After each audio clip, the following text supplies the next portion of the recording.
বন্ধুরা, হিন্দু ধর্মশাস্ত্রে পিতৃপুরুষদের দেবতাদের সমান পূজনীয় বলে মনে করা হয়।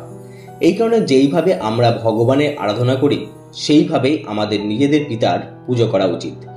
কেননা প্রসন্ন হওয়ায় পিতৃপুরুষ না শুধু আমাদের আশীর্বাদ দেয়, বরং তাদের খুশি হওয়ার ফলে আমাদের জীবনে সুখ সমৃদ্ধি বিরাজ করে। কিন্তু বন্ধুরা, এখন প্রশ্ন ওঠে যে পিতৃপুরুষরা আমাদের উপর খুশি রয়েছে, এটা কি করে জানা যায়? তো বন্ধুরা, আজকের এই ভিডিওটিতে আপনাদের এরকমই কিছু সংকেত সম্পর্কে বলতে চলেছি। পিতৃপুরুষের আশীর্বাদ আপনার সঙ্গে আছে নাকি নেই? বন্ধুরা, ভিডিওটি শুরু করার আগে আপনাদের কাছে অনুরোধ, যদি ভিডিওটি ভালো লাগে লাইক এবং শেয়ার করবেন, এবং চ্যানেলে নতুন হলে সাবস্ক্রাইব করতে ভুলবেন না। তাহলে বন্ধুরা, আর দেরি না করে চলুন শুরু করি আজকের ভিডিও।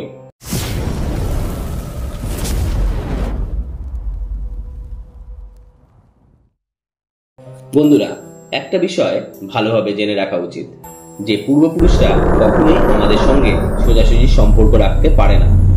এই কারণে তারা স্বপ্নের মধ্যে এসে আমাদের বিভিন্ন ধরনের সংকেত দেওয়ার চেষ্টা করে। যদি স্বপ্নের মধ্যে পিতৃপুরুষরা আপনার সম্মুখে এসে দাঁড়িয়ে থাকে, তাহলে তখন আপনি বুঝে নেবেন যে আপনার উপর কোনো বিপদ আসতে চলেছে, আর সেই বিপদ থেকেই আপনার পূর্বপুরুষ আপনাকে বাঁচানোর চেষ্টা করছে, ও এই বিপদ থেকে আপনাকে আপনার পিতৃ প্রথমেই সতর্ক করতে চাইছে।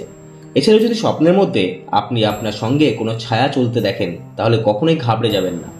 এটা পিতৃপুরুষদের একটি পদ্ধতি, যার মাধ্যমে এটা বলে যে সে আপনার থেকে কতটা প্রসন্ন, আর আসতে চলা সকল সমস্যার সে আপনার পাশে সবসময় রয়েছেন। আবার অন্যদিকে স্বপ্নের মধ্যে আপনি যদি এমনটা দেখেন যে কোনো মৃত পরিজন আপনার মাথার কাছে এসে বসে আপনার মাথায় হাত বুলিয়ে দিচ্ছে, তাহলে এটা এই বিষয়টির সংকেত যে ওই পিতৃ আপনার উপর অনেক প্রসন্ন, আর এখন আপনার সকল কষ্ট দূর হতে চলেছে। সাপ দেখে তো সকল মানুষই ভয় পান, যতই সেটা স্বপ্নের মধ্যেই দেখা যাক না কেন। কিন্তু স্বপ্নের মধ্যে যদি আপনি সাপ দেখে ভয় পাওয়ার বদলে প্রসন্ন হন, তাহলে আপনাকে বলে দেওয়া উচিত এটা আপনার পিতৃপুরুষদের প্রসন্ন হওয়ার একটি সংকেত। এমন সংকেত যদি আপনি কখনো পান, তাহলে ধরে নিতে পারেন খুব শীঘ্রই আপনার জীবনে সুখ সমৃদ্ধি আসতে চলেছে। বন্ধুরা, যেমনটা আমরা সকলেই জানি, পিতৃপক্ষের সময় শ্রাদ্ধ শান্তির কাজ করার ফলে পিতৃ প্রসন্ন হন।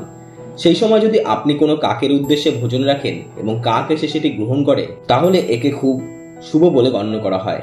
এর অর্থ এটা এসে দাঁড়ায় যে আপনার পিতৃ আপনার উপর সন্তুষ্ট, আর আপনার দ্বারা দেওয়া ভোজনকে তিনি খুশির সঙ্গে গ্রহণ করেছেন।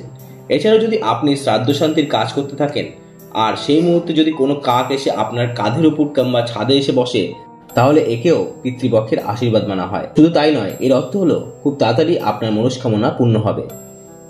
এর সাথে গরু এবং কাক একত্রিতভাবে দেখলে বুঝে নেবেন যে আপনার পূর্বপুরুষ আপনার উপর প্রসন্ন। আবার সেখানে যদি ওই কাকটি গরুর পিঠে বসে তার পিঠ খোঁজাতে থাকে নিজের ঠোঁট দিয়ে, তাহলে বুঝে নিন খুব তাড়াতাড়ি আপনি কোনো সুখবর পেতে চলেছেন। বন্ধুরা, শাস্ত্র অনুযায়ী পূর্বপুরুষরা প্রসন্ন হওয়ার ফলে আমাদের যে কোনো ইচ্ছা পূর্ণ হয়। এমতো অবস্থায় আপনার যদি কোনো কার্য অনেক চেষ্টা করার পরেও পূর্ণ না হয়, তাহলে একবার সৎ মনে পূর্বপুরুষদের স্মরণ করুন। আর এমনটা করার ফলে যদি সেই কার্যটি পূর্ণ হয়, তাহলে বুঝে নিন আপনার উপর পূর্বপুরুষদের কৃপা বর্ষাচ্ছে। বন্ধুরা, ভিডিওটি ভালো লাগলে লাইক এবং শেয়ার করবেন। তাহলে বন্ধুরা, আজকের মতো এইটুকুই। আবার দেখা হচ্ছে নতুন কোনো ভিডিওতে। ধন্যবাদ।